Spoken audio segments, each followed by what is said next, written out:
Hello everyone and welcome back to another episode of the Where's My Ritalin Podcast. As you can see today, we're all live on video. Wave at everyone, gang.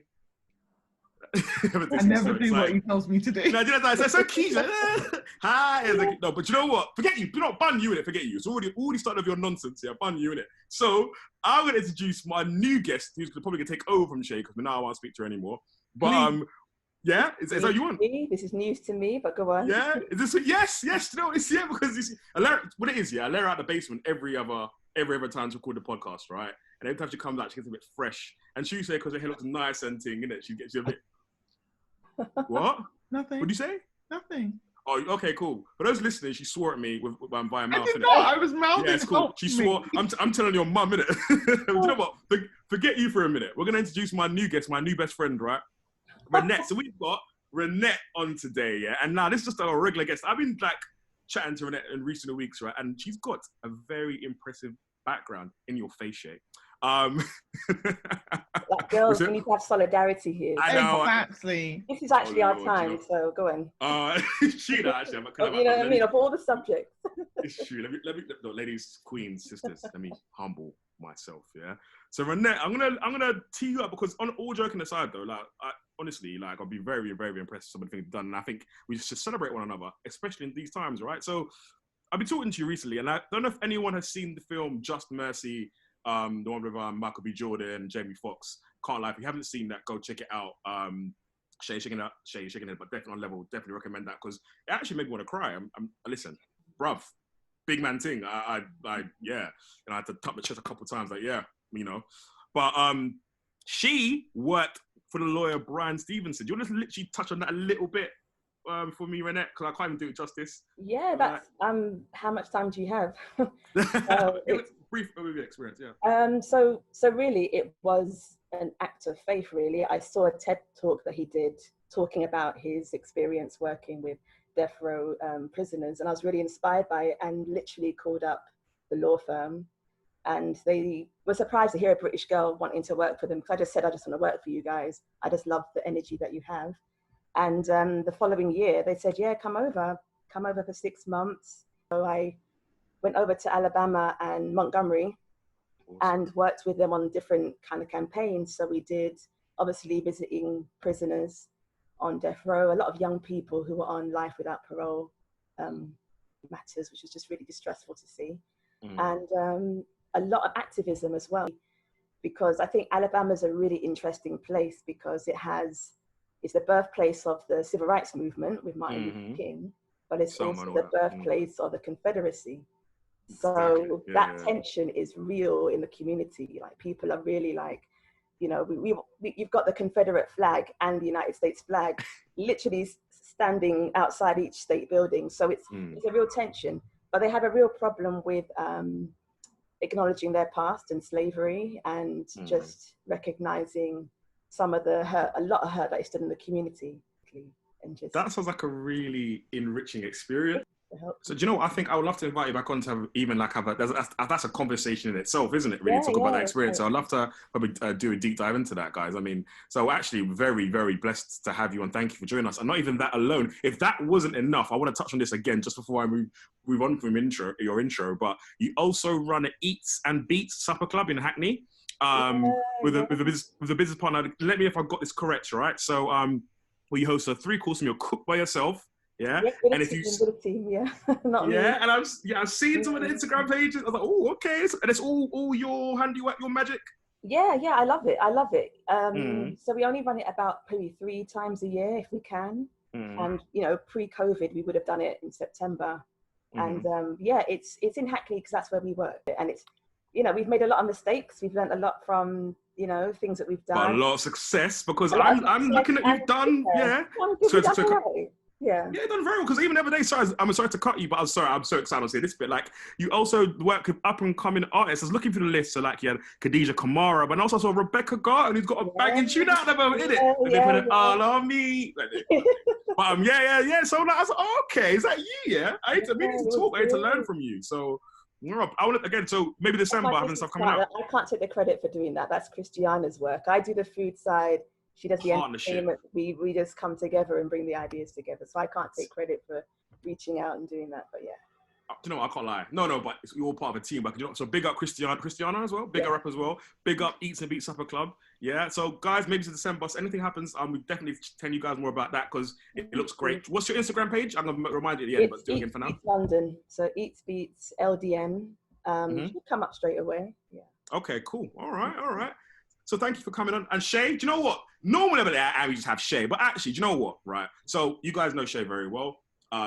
She needs no introduction. So not only is she an author, talented person, annoying co-host, but today, Shae's also branched into fashion, yeah? Virgil Abloh, eat your heart out, yeah? As you can see here, I'm wearing... First of all, before you jump into that, I've had my inspirational apparel line since 2017, just saying. But okay, but this is the relaunch, fam. This is the relaunch, you get me? This is the remix, isn't it? Like, you know, the old Bad Boy single, and you fling on like 50 or Diddy on it, showing my age here. But you know what I mean? It's a new thing. So anyway, she's had it since 2017, but then she relaunched it with a new redesign. How about that? Is that better? Thank you. No, it wasn't even redesigned. I can't even win, you know. Your design, okay. The design of the hoodie you're wearing. No, because then people be like, oh, she's just trying something with all the black stuff that's happening right now. No, I've been grinding, fam. Okay, you told me the thing. Tell me about, tell us about inspirational apparel. Let me stop talking. Let you speak. What's it? Go on. I've got an inspirational apparel line called A True Story Apparel. And you're wearing one of the latest hoodies. Sorry, can you say his name? I'm not wearing. Oh, I like that. I love the crown as well.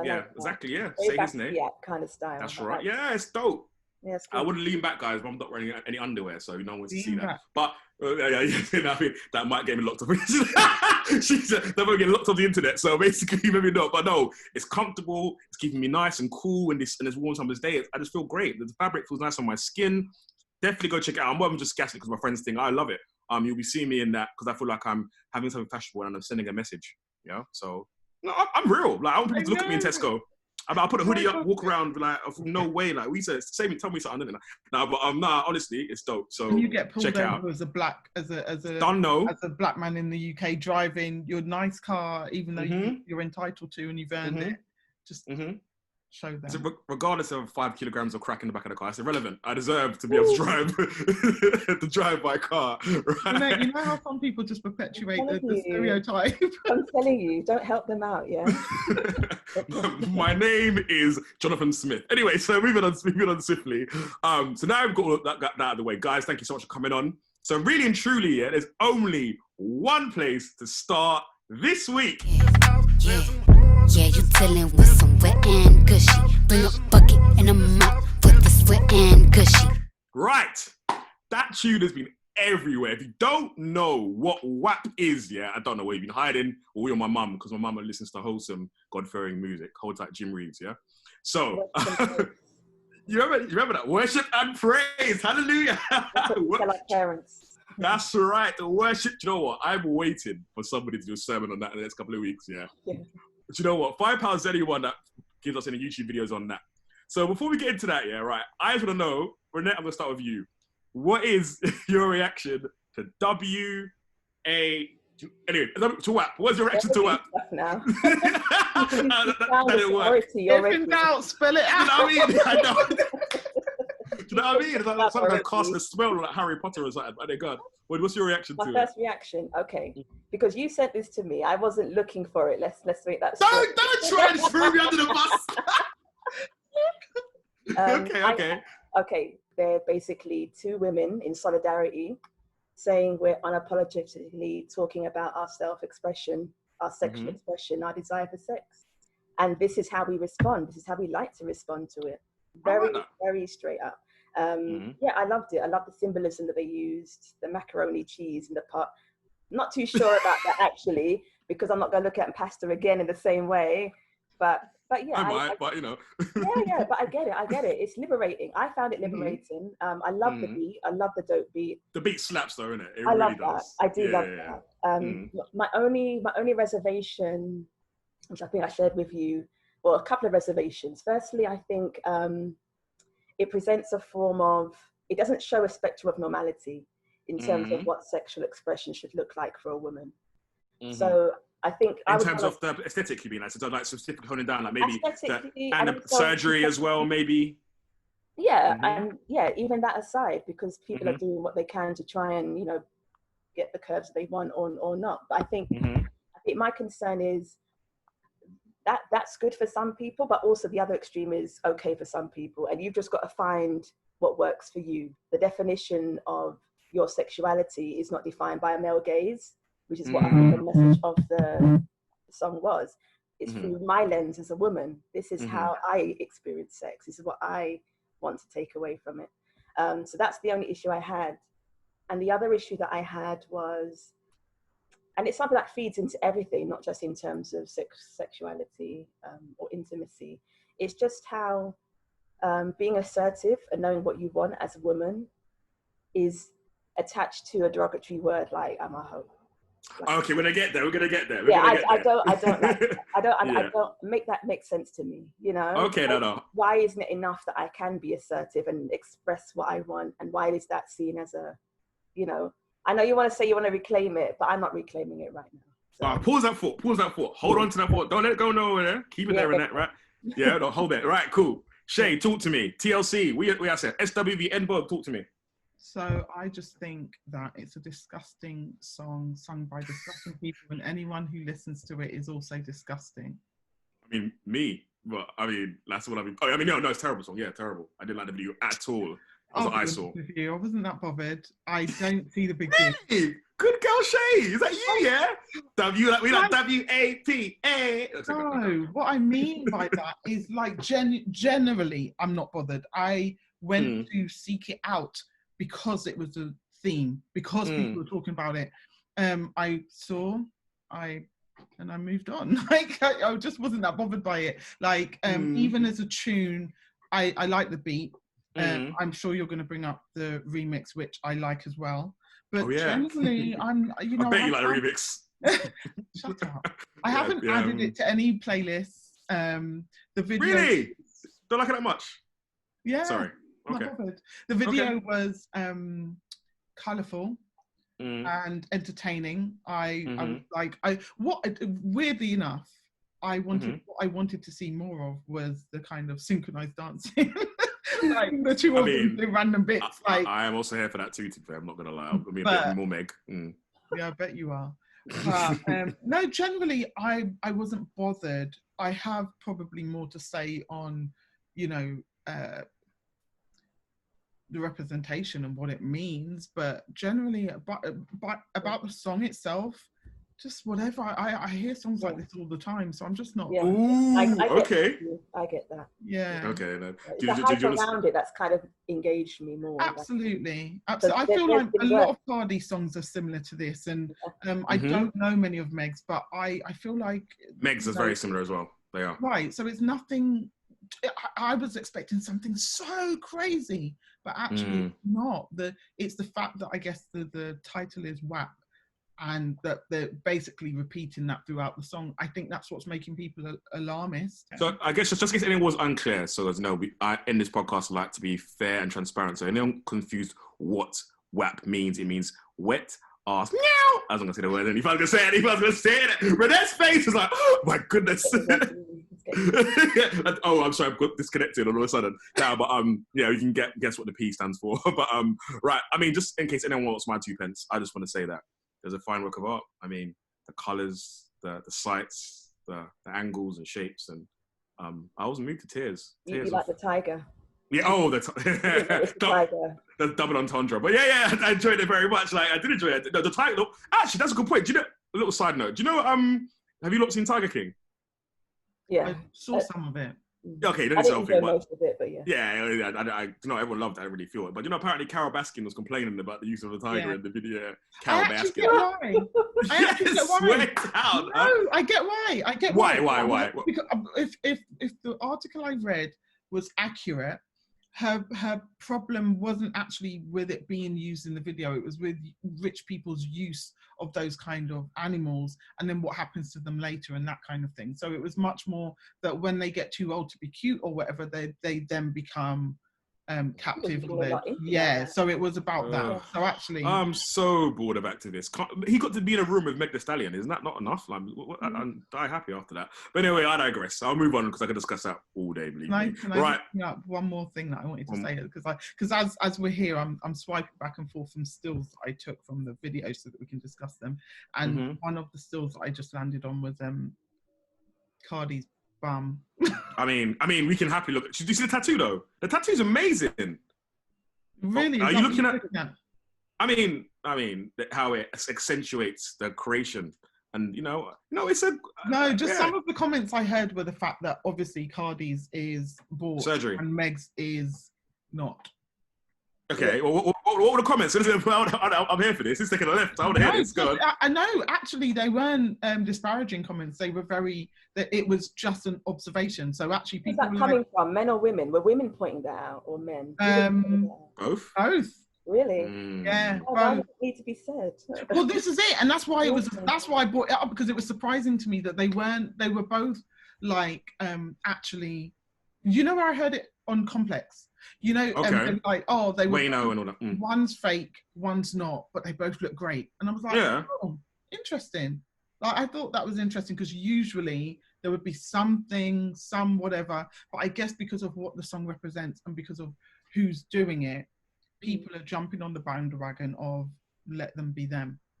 But so one thing, right, is that I generally believe that men don't actually care. It's only about how it looks in the moment. The only reason it becomes an issue if it's fake is if it looks off key, like lopsided, like that. It's rather there's not an equilibrium. I think when it looks good, I don't think it really matters as much. I don't think men really care. I can't speak to every man, but most men I speak to, like, yeah, man, it looks good. Who cares? Like, do you know what I mean? So, but which kind of brings me actually. Do you know what, Shae? Do you know what? You kind of like set me up there quite nicely, because then my next question coming from this discussion and kind of Ranette and Shae, we've actually briefly touched on it because again, it's kind of like a natural flow. Is that my thing is who should define female sexuality? Now, before I kind of put that onto you, ladies, as you both know, I personally got a video. As much all joking aside, and I'm actually unashamedly like, yeah, they're both very attractive women. It's very cool, but I also think it's, from my personal point of view, it's fine. Like, I guess I don't see a big deal. I'm happy women embracing their sexuality. And to be honest, everyone going on about this is really nothing new. If you actually listen to hip hop, Lil' Kim, Foxy Brown, Nicki did it from day one. There has always been some kind of sexual element to hip hop, not only from women, but also from men. So I don't really get the issue. But then what I've seen, just doing a bit of research, and I'll ask for your reaction on this, I kind of look at your faces when you see this, is some of the negative comments that's come from men seeing this video, right? So I've seen, and I quote because I don't want to get stoned off this. It's a quote, not from me. Okay, just checking. Am I safe? All right, cool. So they are behaving like total sluts and a bad example to women. Yeah. Also, they are role models, and this is disgusting. Where is the art? And there's one final comment I want to read, and it said, oh, look at this. Oh, this is a good one for the church heads. It said, Cardi B and Meg Thee Stallion are what happens when children are raised without God, yeah? And without a strong father figure, and they need the new song WAP to fulfill their empty lives. I mean, I'm going to go over to Ranette here first. How do you feel about that? I think a lot of those comments are masking what they truly believe. I don't think they're really concerned about the moral state of Cardi's mind and the influence they could be having on young women. I genuinely don't think that's their genuine position. I think it's triggering them because they're not at the center of what a woman defines as desirable or their sexuality. I think it's ultimately about control. I think it is about control, because I'm saying I'm hyping myself up. My validation doesn't come from what you define as being what is desirable for me. I define that, or I bring something to the table. Mm-hmm. And actually, if I feel good about myself, that's good for both of us. Why is me being empowered by this video or not being empowered?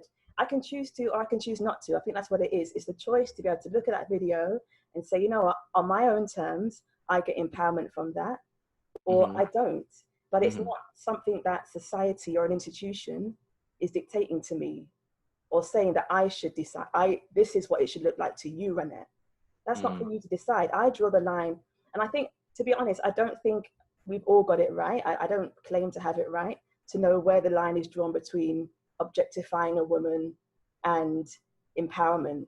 But I think it is very individual. And you've got to use wisdom. And if, you know, you're God-fearing, you'll get wisdom from God about where that line is drawn, but it will look different to different people. Shae, do you think it's about control? What's your take? I guess it can be.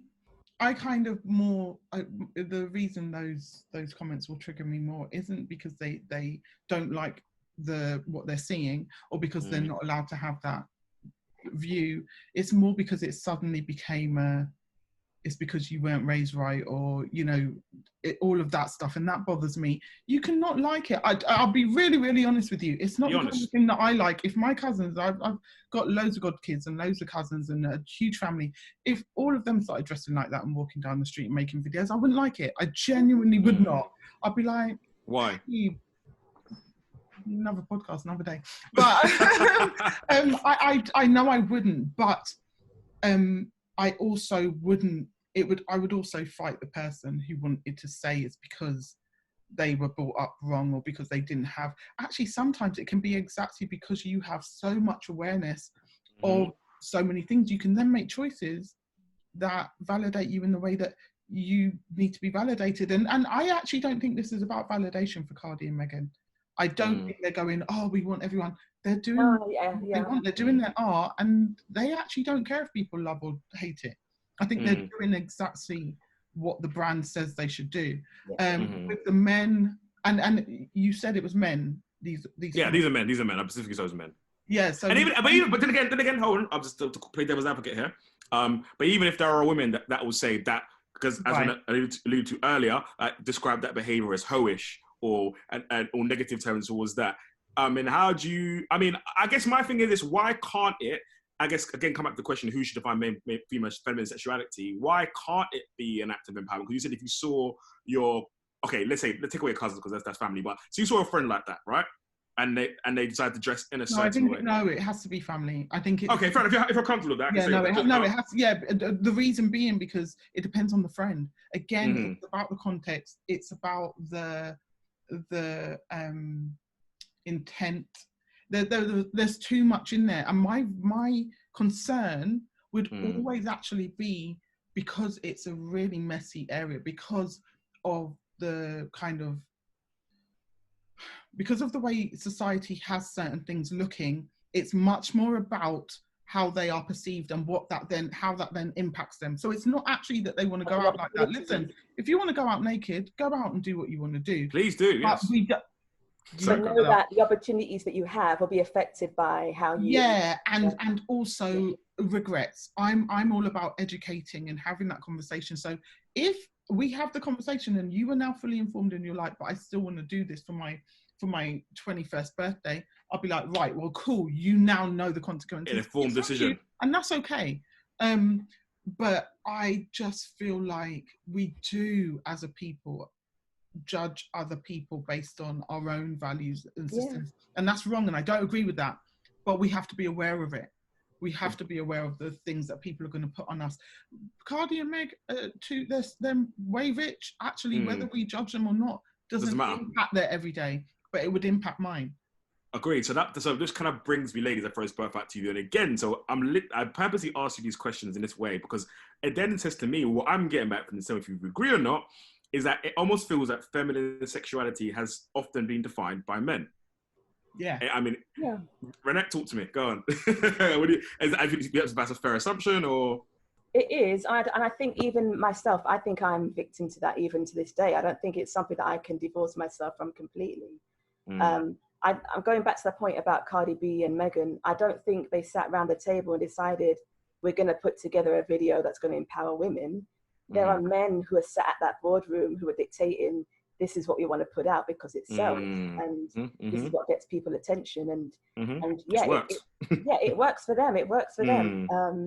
And we've seen all the spill-offs from that. But I think it's not the first, because I think looking back at some of the music that I still listen to today, there's more revolutionary moves made by, look at Lauryn Hill's album, which came out at the height of there was no Me Too movement. There was no natural hair movement. You know, we were in love with the Clintons, you know, knowing all the badness they've done to Black people. And yet, with all of that, she came out and said, don't exploit your bodies. You know, that to me is revolutionary as well. So feminism isn't a certain type. So could you say it's like a spectrum, maybe? Or maybe? It's a spectrum. And to me, that stands out as more revolutionary than this video. In the sense of, in spite of what society is doing, I'm going against the grain. And I'm saying, women, you can have locks. Dark-skinned girls, you can be on the front cover. You know, all of that spoke to me more. True feminism says you have a choice and you do what's best for you.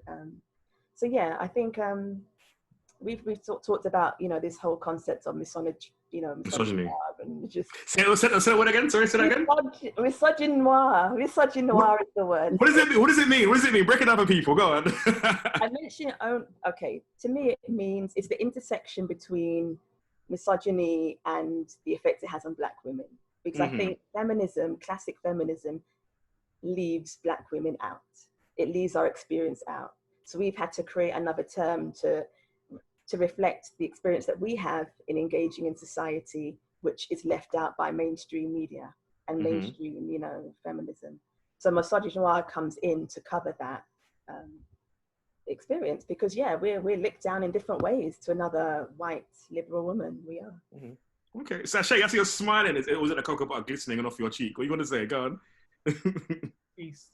I was going to say, actually, I was smiling because your question about whether feminism is something that has been designed and delivered to us by men made me think of something. It triggered me of something which I'll share with you guys in a second. Then your last, I was smiling because the misogynoir, I love that. I've never heard about it. Obviously, I know what misogyny is, but I've never heard about that. And I don't know about it either till learning this over here. So thank you for teaching us. It's so important because our experience, and this is why it links back to the thing I'm about to share with you, our experience really is not even necessarily forgotten anymore. It's just not paid attention to. It's just not important in the narratives that are being told in the world. And so there has to be something for us. And it's really sad that it's like that. A friend sent me something this week and she said that there was, so it's a website called Hysterical Women. And it is looking for, it's looking for people to write articles about the black women's experience. And I went on there, I actually read this on my show last night. I went on there and she's got this little short bit. And so your question, Morty, listen to this, right? Okay. And this definition, let me just give you a quick preamble. This definition would have come about at a time when women were not doctors. Okay. Hysterical Women is a feminist blog founded by freelance health journalist Sarah Graham to explore sexism, paternalism, dismissal and disbelief surrounding women's healthcare. Hysteria, from the Greek word uterus, was historically used to describe a range of emotional, mental, physical and sexual symptoms in women. It is no longer an accepted medical diagnosis, but the idea of hysteria lives on. Often used interchangeably with hormonal, the word hysterical is used to dismiss women as overly emotional or irrationally upset, overreacting, if you will. And I just thought, like, you should pause, man. You should be like, at the moment, that's like a little fingers moment. It makes sense, and it is still something that we experience on a daily basis. Today, I could probably walk up to every single woman in the world and ask them if somebody has labelled them as overly emotional when they are just expressing themselves or something. And I would never do that. Continue, sir. With a minute of silence. For the lie. R.I.P. to the lie. But, you know, it's that kind of, oh my goodness, that would have been developed by a man. And so us trying to reclaim something that is such a way of life, even today in 2020, is crazy. So of course, people who are gazing, whether it be the male gaze or even the female gaze, whoever it is, even an artist, whatever, are looking at Meg and Cadri. Are going to be looking from a societal perspective that says this isn't okay because whatever you fill the rest with. And actually, again, whereas it's not my cup of tea, because I'm just a little bit more reserved. I'm just not the kind of girl to have my boobs out or whatever. Shut up, Dwayne. I'm really not. I knew. Didn't you see? I knew. But if you don't, that doesn't invalidate your experience. Exactly. Be free. Let it. Yeah. Ranette. Anyway. Yes. It was an incident. Because of that, actually, I can still appreciate exactly what they're trying to do. And my biggest point about it is that they are comfortable doing it. They haven't plucked two retiring, shy violets off the street and gone, right, we're going to make you into this and you have to shake your booty and have your boobs out, cut out, like, how did you even get that outfit on, kind of thing. They literally have got That's a good question, actually. They literally have gotten people who they're like, that's their natural energy. Yeah, so I can't even be mad at it. So even again, I think, guys, like, that's a nice kind of segue to gone from the intersectionality. So we know about misogyny. We'll talk about feminism. We know about misogyny in the patriarchal society. I did a little feminist reading over the week. It was hard, but I did it. Yeah. So, nah, I'm joking. But so challenge everything you know. No, I know, right? Literally, like, what? Yeah, like, women can have jobs. Now, joking. I'm being silly. Like, I'm joking. If I get beaten up. No, what I was gonna say is that her face is so straight. She's like, I know. She's like, I'm taking this in. That's right. Drew her a weapon. You live in Hackney, right? I should have rampaged you still. From Hackney still. Sorry.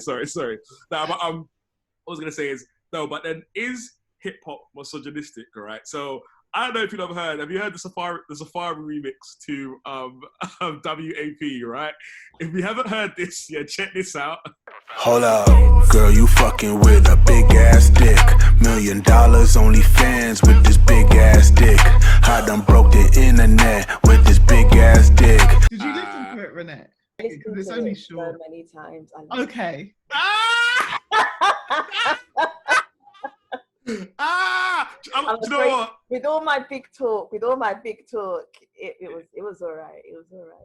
Okay, you know what? cool. Maybe it's because I'm ingrained in it. You know how you're just ingrained? That's what it is. You're used to the man them talking that way. I'm used to the men being at the center of it. I'm like, yes, this sounds right. This feels normal. I had to check myself. Instantly, I loved it. Yeah. Okay. And I was like,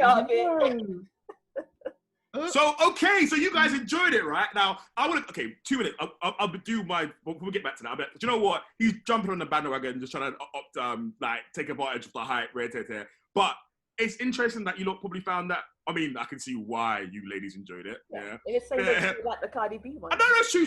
I am here to celebrate your sexuality in whatever form you see fit. So, ladies, that's for you. Thanks, Safari, all right? But did it feel more natural? In essence, in terms of the normal, not in terms of for you individually, but the natural flow of hip hop, maybe less gregarious, less out there, less outlandish, to maybe generally. Yeah, but knowing what we know now about ourselves, you can look at it differently and think, wow, this is a man, again, centering our validation and where we get pleasure, where we attain pleasure at. He's the source. It's on my terms. It will be through me, rather than thinking that I bring something to the table, that, we're both, it felt a bit. You feel like basically, in a way, I'll say it as it is, yeah. It kind of, he portrays it as women as are receptacles of pleasure rather than objectifying you in a way like you are here for my pleasure and to tech buddy in it. And then think that I can say it. No, my mum will never hear this. Go on. But do you know what's interesting is that in that they describe WAP, right? So this is what he wants. He wants this. But then when you have two strong women being like, yeah, this is me, I guess on some level it can be intimidating because they just want the WAP without the confidence. Like. I mean, some of them. I mean, I'm here for the assertiveness and confidence. But no, I hear you. Thank you. Clarify it. I'm just saying I'm here for that, 07.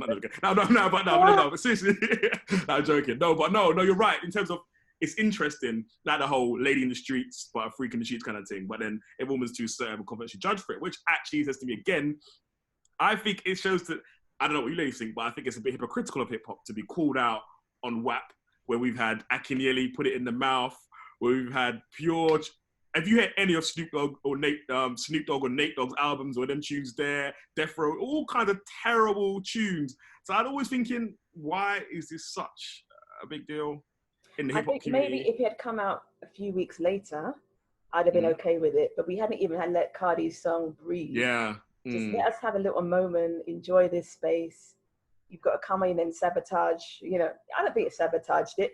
It's almost like, what was that TLC tune and someone else came out with? No Pigeons. Yeah, I love that song. Straight after, like, that was like the playground kind of banter that we were talking about. Did you hear the other one? And then that dominated the conversation, the response to the song, more than, you know, what the you song think so? was about. Nah, no Scrubs was the hit. No Pigeons was No, it was. But again, you're seeing it from a perspective of straight up, oh no, I like both of the tracks. But actually, I totally get what you're saying. You're saying that in a... Okay, let me change it slightly in case... No, say it raw. Say it confident. Say it with chest, fam.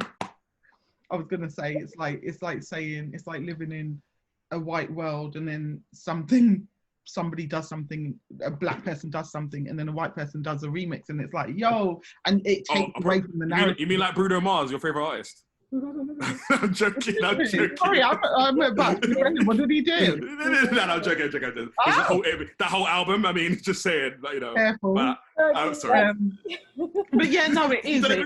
When you think about it in those terms, it kind of goes, actually, if you know you hold the power, is it that you're actually just trying to kind of grasp it back, or are you trying to jump on the bandwagon? Are you? I think it's more that this is going to be huge. It's already huge. Let me also make, because he ain't that huge, is he? I mean, he's huge, but he's not.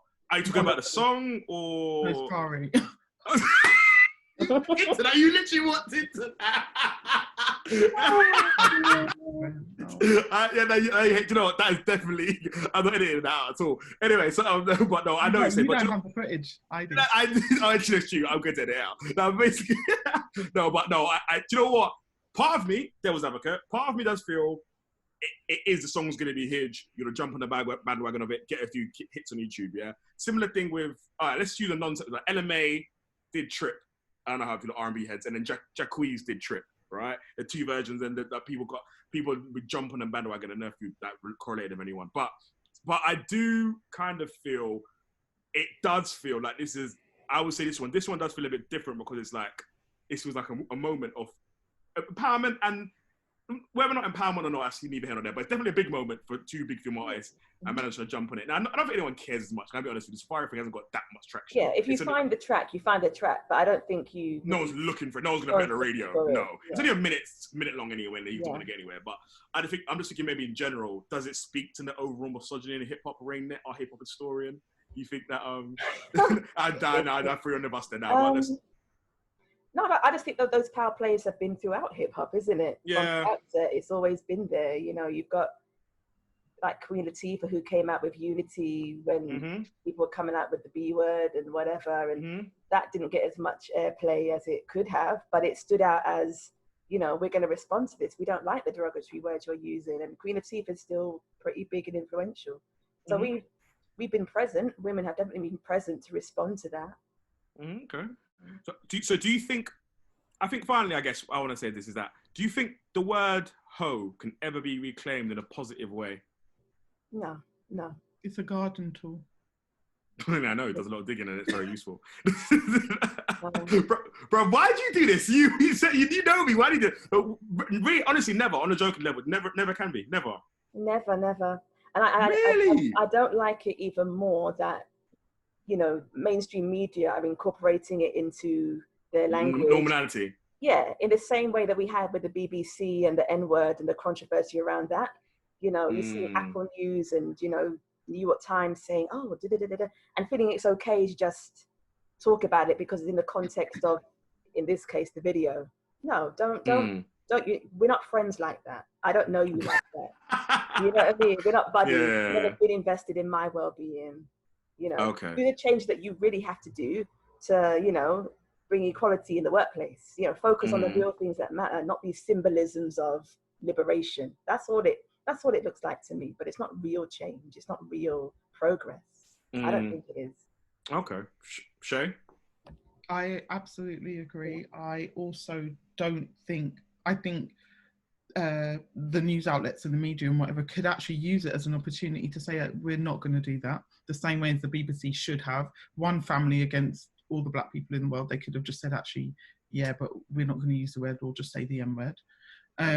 I think also that I don't want anyone to want to reclaim it, but I'm also one of those people that sit on the other side of the M word. I don't like it, and I don't want to be, I think it's too complex to figure out the way in which each person you encounter is using the word.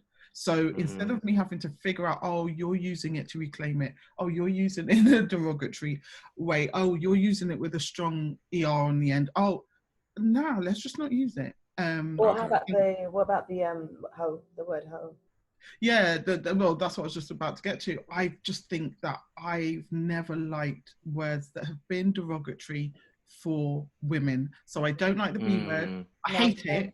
And I feel disrespected when it's even in ways. Even when girls say these are empowerment ways. That's what even in the place as well. Even when my best friend wants to use it, don't use it. Don't use it. She'll use it about other people. Don't use it on me, because actually, to me, it's disrespectful.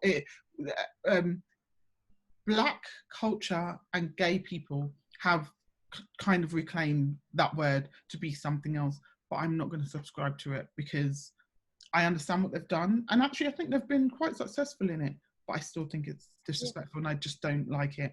There are a bunch of words though that I think are degrading, and we've tried to kind of re-own them, but there's no need, you know. Yeah. Do you know what? There's a question I could ask there, but I'm gonna let it go. No, because I feel, okay, objectively speaking, listen, I ain't gonna try to pretend. I'm gonna be real with you. We can all agree to disagree. I'll leave the women's ones to the side. That's obviously discussion for that. But the N word, random, I use it. Let's do the B word. The B word is a good one. That's quite a neutral one. Yeah. I feel that in certain circumstances, with certain interactions with females, sometimes some people might find that acceptable. Along probably the WAP spectrum of interactions, if you want to draw between the lines. Sometimes I feel, but I don't know. I guess it's ultimately, that's just my opinion. I guess I think that's not me saying that you guys are wrong. I'm just saying that just in terms of all wrong, all right. I'm just saying that generally, I guess I'm probably falling outside the spectrum. Is that I guess the word is what it means to you, and it's ultimately an individual call.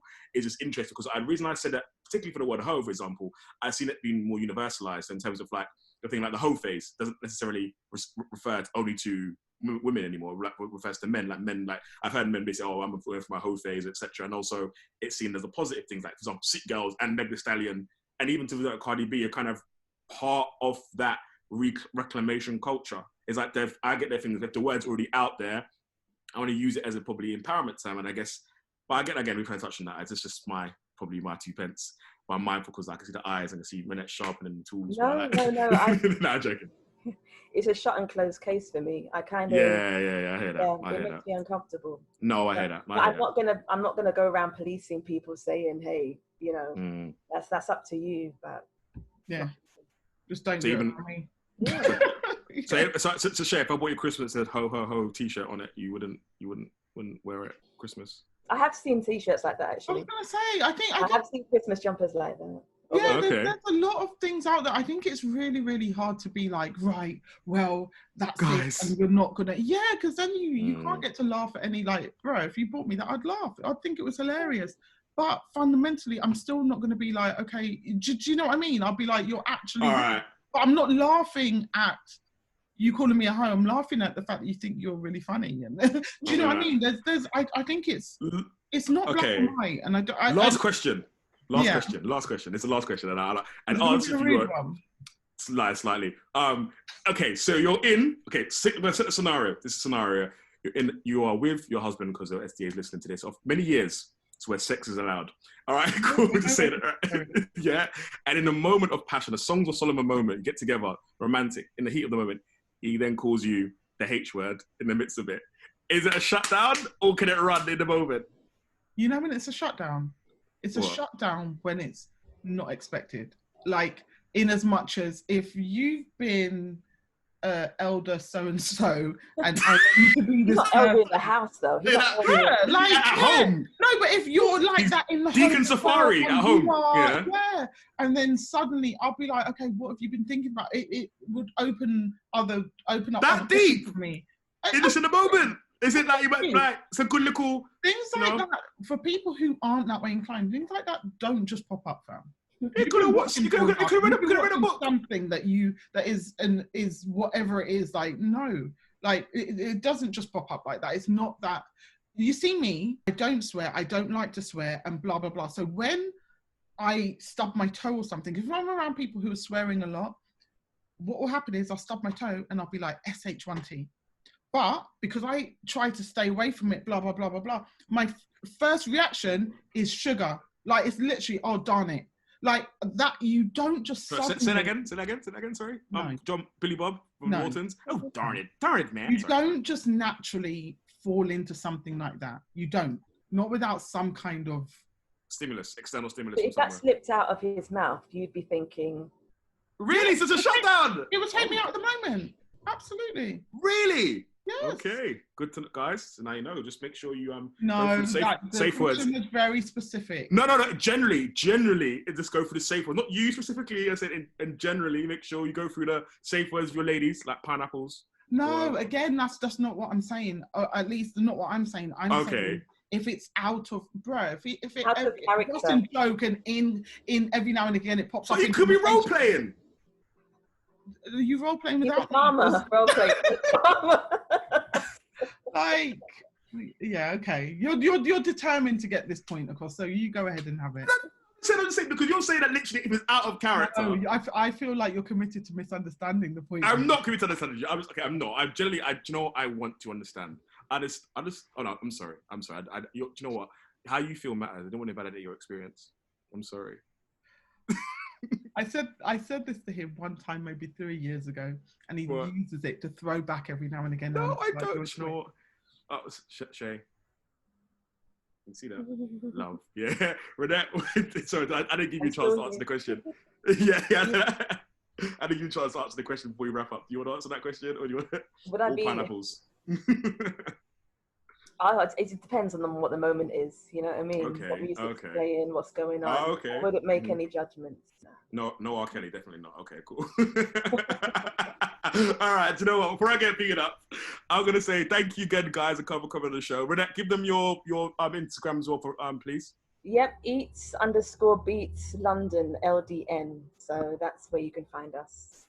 And we'll be putting up updates probably nearer to the end of the year for the next event. So, yeah. Delicious and entertaining. I look forward to that. Shae, do you know what? Again, shout out to you for Inspirational Apparel Line. Where can they find you? Where can they find Inspirational Apparel designed by me? Sorry, I mean by you. Go. Just go to my website, either atruestory.co.uk, go to shaeeccleston.com, or go to my Instagram where you can kind of find me from there, which is on the screen at Shakespeare, SHAECCSPEARE. Excellent. Well, I'm off to look at that video again for more deep dive research. So I'm going to take medication. Have a great weekend, guys, and be good. Take care. Thank you. Bye.